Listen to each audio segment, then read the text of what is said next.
ശരിയാണ്, നിവിൻ പോളി തന്നെയാണ് ഇപ്രാവശ്യത്തെ ഓണം തൂക്കിയിട്ടുള്ളത്. പക്ഷെ അതിനോടൊപ്പം തന്നെ പറയേണ്ട ഒരു കാര്യം ഖലീഫയെ കുറിച്ചിട്ടാണ്.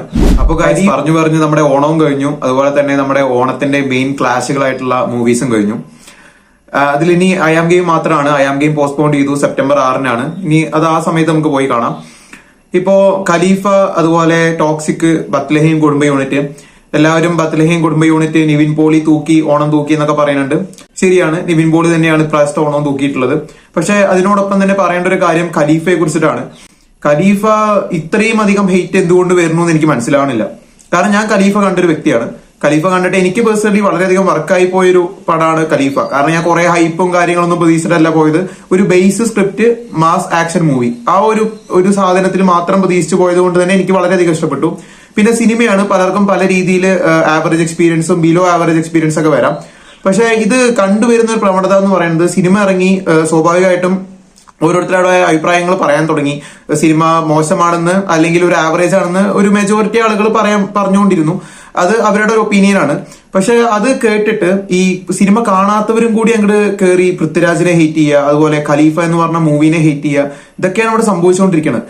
അതായത് മീംസും ട്രോൾസ് ഒക്കെ ഉണ്ടാക്കിയിട്ട്. ഇത് കണ്ട ആരും അല്ലാട്ടോ അത് ചെയ്യണത്. കാരണം കണ്ടവര് അവരുടെ മാന്യമായിട്ട് അത് ആവറേജ് ആണോ ബിലോ ആവറേജ് ആണോ എക്സ്ട്രീം ലെവൽ ഹൈപ്പിനുള്ളതുണ്ടോ എന്നുള്ള കാര്യങ്ങളൊക്കെ അവർ പറഞ്ഞു പോയിട്ടുണ്ട്. പക്ഷെ ഇവിടെ കാണാത്തവർക്കാണ് ഈ പ്രശ്നം മൊത്തം. അതാണ് ഇവിടുത്തെ ഏറ്റവും വലിയ പ്രശ്നം എന്ന് പറയുന്നത്. അതുകൊണ്ട് തന്നെ ഖലീഫ മൂവി ഭയങ്കര ഒരു ഡിസാസ്റ്റർ എന്നുള്ള രീതിയിലൊക്കെയാണ് പറയുന്നത്. ഈ പറയുന്ന അവന്മാര് തിയേറ്ററിൽ പോയിട്ടൊന്ന് കണ്ടു നോക്കണം ഈ പടം. അതിൽ പൃഥ്വിരാജിന്റെ സ്വാഗും മാസും ഈ പറഞ്ഞ ആൾക്കാർ, അതായത് ആവറേജ് ആയിട്ട് തോന്നിയിട്ടുണ്ടെങ്കിലും അവർക്ക് ആ സ്ക്രിപ്റ്റ് മാത്രമാണ് ഒരു ആവറേജ് ആയിട്ട് തോന്നിയിട്ടുള്ളത്. അത് അവര് പറഞ്ഞിട്ടും ഉണ്ടാവും. അല്ലാതെ മേക്കിംഗ് ക്വാളിറ്റിയോ അല്ലെങ്കിൽ ക്യാമറ വർക്കോ VFXോ ഫൈറ്റോ ആർക്കും ആക്ടിങ്ങോ ഒന്നും ഒരു പ്രശ്നവും തോന്നിയിട്ടുണ്ടാവില്ല. നിങ്ങൾ പറയുന്ന കേട്ട പൃഥ്വിരാജിന് അഭിനയിക്കാൻ അറിയില്ല, പൃഥ്വിരാജ് ഞാനൊരു പൃഥ്വിരാജ് ഫാനൊന്നല്ല. പക്ഷെ ഒരു സിനിമേനെ ഈ രീതിയിലേക്ക് തരം താകുന്ന രീതിയിൽ കുറെ പ്രവണത കാണുന്നുണ്ട്. അത് നമുക്ക് അല്ലെങ്കിൽ ഒരു സിനി ഫൈൽസിന് അല്ലെങ്കിൽ സിനിമ ആസ്വദിക്കുന്ന ഒരാൾക്ക് അങ്ങനെ കണ്ടു നിൽക്കാൻ പറ്റുന്ന ഒരു സംഭവം ഒന്നല്ല. അതുകൊണ്ടാണ് ഈ വീഡിയോയിൽ ഞാനിത് വ്യക്തമായിട്ട് പറയുന്നത്. സിനിമ അല്ലെങ്കിൽ ഒരു ഭക്ഷണത്തെ പോലെ തന്നെ സിനിമയ്ക്കും പല അഭിപ്രായങ്ങൾ ഉണ്ടായിരിക്കാം. പക്ഷെ അത് സ്വന്തമായിട്ട് കണ്ടിട്ട് തന്നെ പറയാം. അല്ലാതെ കുറെ അധികം ഇപ്പൊ ആവറേജ് ആയിട്ട് അല്ലെങ്കിൽ ഒരു മെജോറിറ്റി സാധനം ഒരു ആവറേജ് റിവ്യൂ ആണ് വന്ന് പറഞ്ഞിട്ട് നിങ്ങളെല്ലാം കയറിയിട്ട് അതിനെ കാണാത്തവരെല്ലാരും കൂടി ചേർന്നിട്ട് ആ സിനിമയ്ക്ക് പൊങ്കാലിടോ. എന്തൊരു ഇതാണെന്ന് ഞാൻ പറയണത്.